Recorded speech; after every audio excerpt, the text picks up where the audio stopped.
And then when we first came up, there was an actual curved window and it had fallen out. I was up here, it was laying there, and I should have taken it. It would have been a better pattern, or it would have been an artifact we kept, and next time it came up, it was gone. But anyway, from pictures, Gail built that. We put it up there. Mark, her son, and others put the stones over to hold it. That time is gone. This mill is all of you younger people here. I don't doubt that you would have the desire and skills to do it, but it may not ever happen again. And BLM is probably going to take over and do more of the major maintenance on it. But it was just a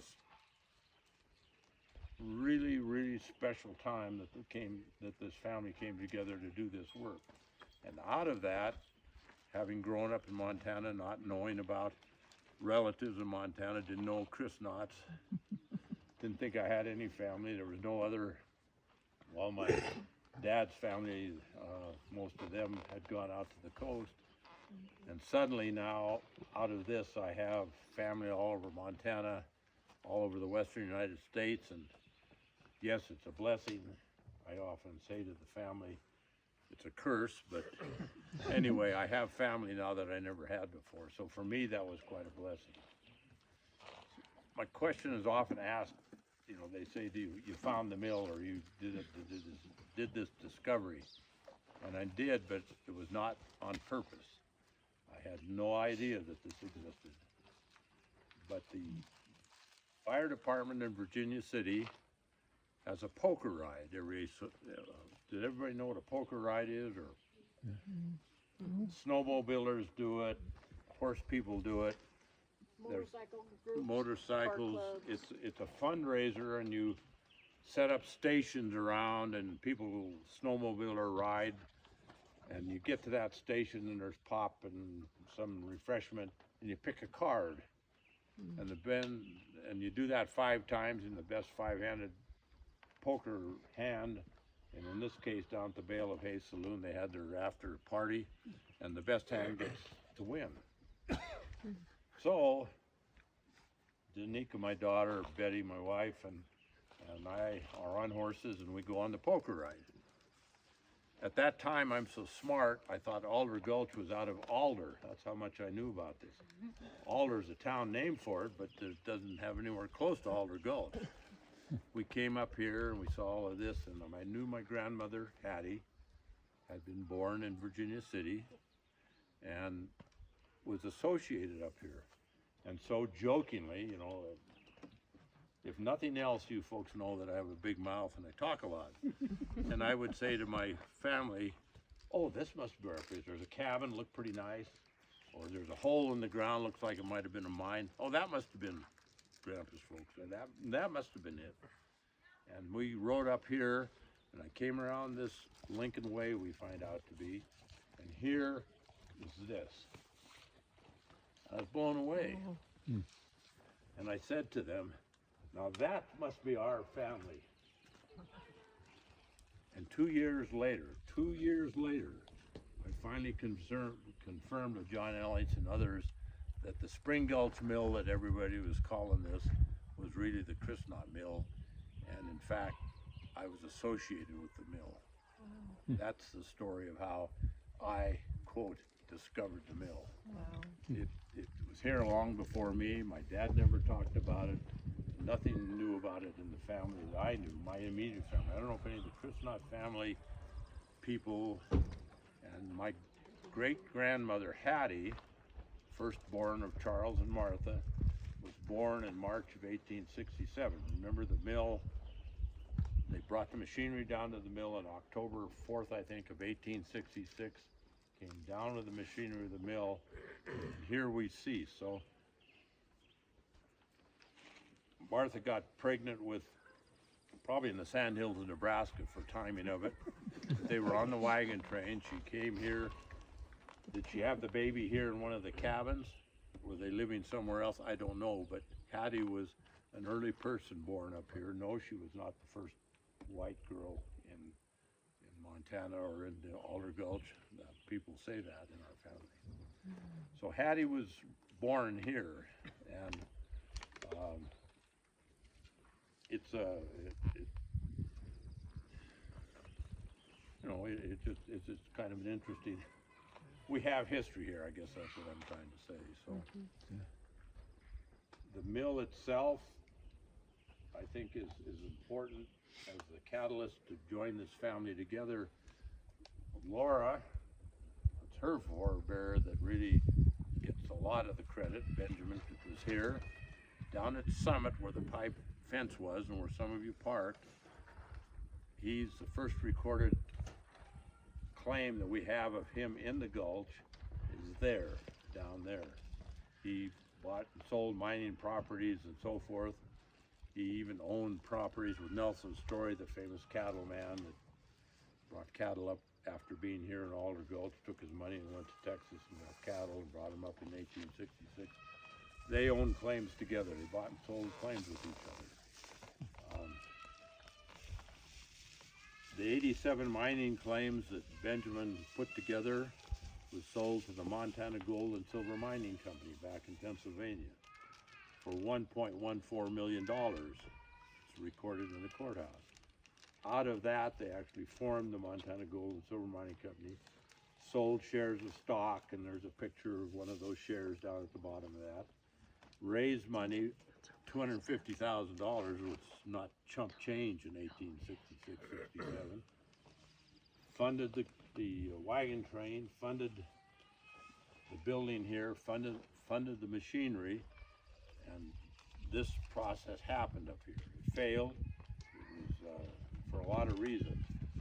But when you think about it, and we heard Gary Forney say last night, it was what, about $100 to get on a wagon train and go? And I'm thinking about who's on the wagon train. Well, there's Martha and Charles, and Martha's daughter Alice, and Benjamin's, her relative Amelia, His daughter. and Azuba, which is going to be Benjamin's third wife. All were on this wagon train. Frederick and Martha. Or Frederick and Margaret, his second wife. And so they're all this family is on that train because he put together the deal. And I have to think that, and we have no record, that Benjamin says, and they want to come out, so he pays for them to come out here. So that's how our family came out here. It didn't stay here in Madison County much. We went all over the United States, everywhere you folks know where you're at. Many famous, infamous other people in our family. We can talk about interactions and so forth. But that's how we got out here, was with Benjamin. As a group, we centered our work on Charles and Martha. And today then we have people working to preserve all that. Laura has been a big help in that. We have to, well, I think you've done a little on this, haven't you? Well, a little bit, yeah. Slacker. Andrea is a blessing in the younger generation. Amazing. She has done a lot of things. Her mother, George is here somewhere. Or did Georgie She's not come here up? today, No. but if I could interject, she was the one, we didn't connect them with the wagon train. And she used to go, in Portland, during her lunchtime, she would go to the Portland Genealogical Society and look for books on Montana. And she would read about the trains and wagon trains. And one day she found the actual Christenot name in someone's diary and was able to find the account that they did go on the Bozeman Trail, because Nick was not sure how they'd gone from Nebraska. He thought they'd gone up Idaho and then up. And so she gets a lot of credit for actually finding that name in that book, and that was huge. Yeah. Well, it's huge, and even more huge is that Jack and Georgie, her parents, did the newsletter for so many years, the glue that kept us together that way. The cousins list, and if you're not on the cousins list, be sure to get on it in the electronic newsletter now, but you can still get them. So that's kind of how this all came about. This is the most singular artifact in Alder Gulch. It's not the only stone mill building. There's one, the two houses down there just before Summit, up the Excelsior Mill, if you read your road guide. The Lucas is, you can see from the top of Ora Cache, there's a building. There's other buildings. The with none of those buildings or anything but 4 or so stone walls. This is unique because people describe what it was. You can still see the bolts and the patterns with the 4 Chilean rollers, and they were unique. Everything else up here at that time was a stamp mill. Those were unique. There, you can see the bolts sticking up out there where the boiler was. In the pencil sketch over there, you can see the big window with the wood out the side of the door and the pipe coming up. So we can interpret the machinery within the mill and how that all put together.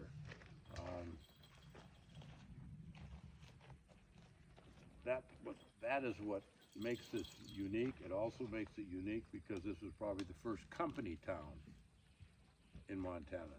You know, there was a lot of places where they had towns up and down the gulch. Some had a bowling alley, they had a hotel and bar that Benjamin Christenot owned for a while. They had 2-story Masonic lodge. Nothing like that up here. This was a company town. There was some record where Charles had one of the first mechanic lien court tests because he wasn't getting his money paid, and he went to and it was the Supreme Court of Montana that was sitting in Virginia City, and gave in his favor a judgment that he should be paid. He was making wheelbarrows, he was doing things. It even shows in the record that he drew out of the company stores a couple of things. But the point being, this was not a town where you voted, this was not a town where you had a store or a dance hall or whatever. It was a company town strictly to take care of this mill. And the mill operated. Gold came out of here, was actually taken down to the bank.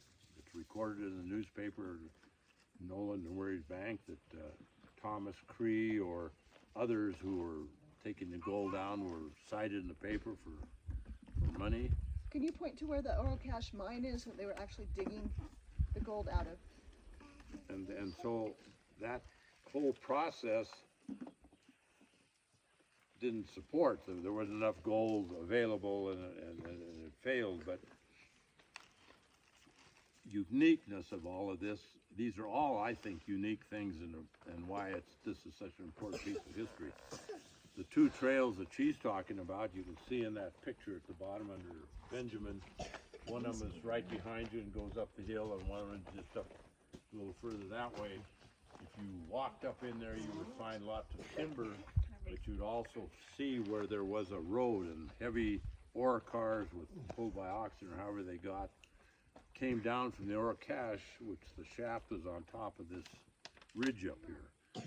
And as near as I can tell, and I have no proof of that, the ore had to have come down and circulate around, and there is one early picture of looks like windows in front of these, where these dips are, and they look very much like the one that we repaired over there. But I figure that's where the gold had to be wheelbarrowed in or carried in and put into the crushers right there to get crushed, and then the barrel amalgamators with mercury would mix all that up, all powered by the steam engine. Then they had tables with copper on them that the gold came out across, and that all put together to get their amalgam. They had mercury with it, so I think around the corner there's a thing that I don't see in the picture, but it looks like a furnace. Yeah. And it's got some heavy grates, and I think that becomes then where they drove off the mercury. And that whole process was a gravity process. A lot of these mills are, and I think there's no mine waste down here or mill waste, but you can see an irrigation ditch going out there, or a water ditch. And then in later years, there have been people who bulldozed and did things down there, so all of that may have been bulldozed away to make some kind of a fill-in or something down below. So that's kind of the story of this, and because of knowing where these wood places are and all of that, we can interpret what happened. And we also, because of Montana Gold and Silver Mining Company, we have the documentation enabling act out of Pennsylvania that made the Montana Gold and Silver Mining Company. We have A.K. McClure's book, who lived here. He lived here in 67. July 4th of 67, he talks about who was living here, the various nationalities, the dialects, the grain, mules were grazing on the hillside, describes living in Union City. And in one of those passages, he talks about the little redheaded girl named Alice, who was distraught and crying and chasing after a cart pulled by oxen, as I understand.